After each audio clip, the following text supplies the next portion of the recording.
Alex Ross, the music critic of The New Yorker, has just written a new survey history of classical music in the 20th century. It's the first such book to come out in a great many years, and the very first one to bring to the subject a new perspective on what really happened in 20th century music.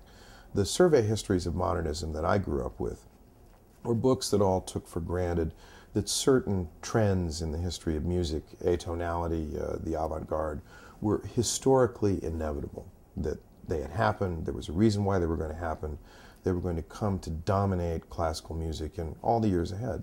Well, of course, this didn't happen. Atonality became a dead end, the avant-garde died out. Alex is the first historian to come along since these things have happened and to write a book that tries to make sense of why they didn't happen, why classical music took other turns. And the key to his book, the point of view that I think is most important, is that it is, in his words, an anti-teleological view of the history of 20th century music. The way I put that is, Alex doesn't believe in the idea of progress. He doesn't believe that classical music, modern classical music, took a specific historically inevitable turn. And he approaches all the different kinds of classical musics that were written under the aspect of modernism as though they were all equally possible, equally valid. Any one of them could have been just as great, just as characteristically modern as any other. As a result, he gives much more prominent treatment to composers like Sibelius, Aaron Copland, Benjamin Britten, who really got quite a bit of short shrift from the music critics and historians of my youth, because Alex isn't prejudiced against music that is tonal, music that is accessible, music that doesn't buy into the idea of the avant-garde, the idea that music has to be difficult, has to be inaccessible in order for people to want to hear it and for it to be significant.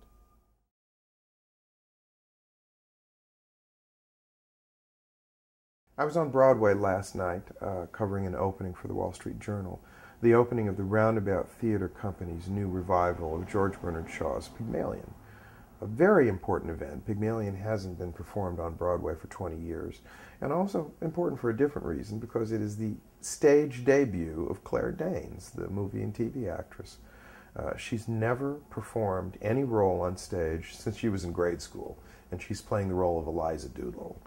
I think a lot of us were somewhat skeptical. We've seen a certain amount of stunt casting in recent years where movie stars come to Broadway to try their hand. Shows sell a lot of tickets. They tend not to know what to do on a stage. And Danes was up against some very, very talented, experienced stage actors, Jefferson Mays, Boyd Gaines, and she knocked it out of the park.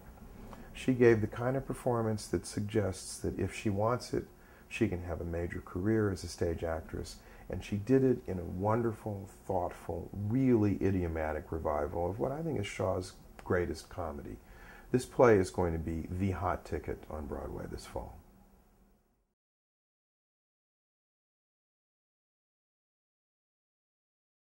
For my bookshelf column, which used to appear on Contentions and now is a feature of The Horizon, I have two books in the pipeline.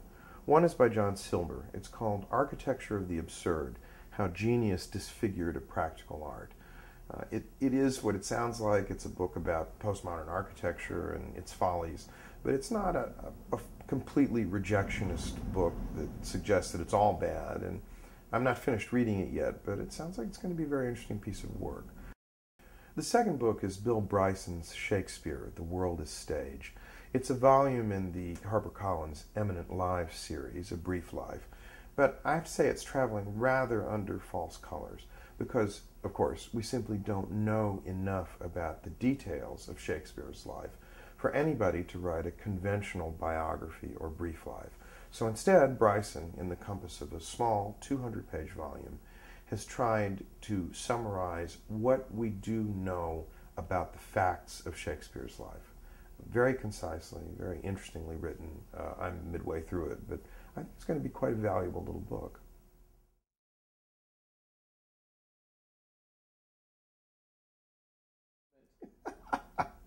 All right, I will answer that exactly. The most memorable thing that happened at my wedding was we had quite a bit of music, obviously. And at the end of the ceremony, I'm writing a biography of Louis Armstrong, so as soon as we said I do and kissed, we were supposed to play a recording of Louis Armstrong singing What a Wonderful World. Well, we kissed and nothing happened. There we are, standing there on the top side on a yacht. Everybody's sitting, waiting to see what's going to happen, and there's total silence.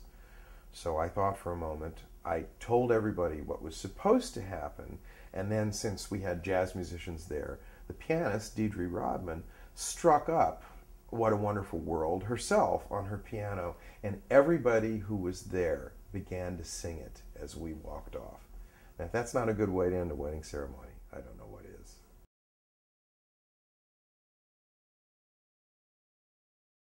Right behind my head is a new piece that I bought last month, a lithograph by the Japanese artist Tako Shinoda called Phase. I didn't even know about Tako Shinoda until earlier this summer. I went up on a trip to the Gropius House, which is near Walden Pond in Massachusetts. It's the house that Walter Gropius, the founder of the Bauhaus School of Architecture, built for himself and as a showcase for his work when he fled from the Nazis in the late 30s, came to the United States to live. It is a recognized masterpiece of domestic architecture, but it's also full of really interesting modern art, most of which was given to Gropius as house presents by guests. So I was touring the house with my wife Hillary. We were looking at the art, amazed by its quality. There's a little Hans Hofmann watercolor in the pantry, for example. And in one of the bedrooms we saw a lithograph by an artist I'd never heard of, Tako Shinoda. I've been fascinated by Asian art for a long time, but I never really felt that I knew my way around it, didn't know how to get started collecting it. Well, here was this marvelous artist I knew nothing about, so I came back to New York, looked her up. Turns out she was born in 1913. She's still alive, was in fact active until very recently. She was trained as a calligrapher and then began painting, came to the United States for the first time in 1956, saw abstract expressionist art, was profoundly affected by it, and developed a style that's a kind of fusion of Japanese calligraphy and the abstract idea in painting. This piece, Phase, is a very good and representative, striking example of this fusion of these two seemingly disparate styles. You look at it and you can see immediately that it's clearly the work of someone who has been deeply influenced by Japanese writing, by the way that these characters are made by the pen and brush. But at the same time, somebody who has taken that visual vocabulary and melded it with Western abstraction to create a very personal style. It's our first piece of Asian art, and I don't think it'll be the last one either.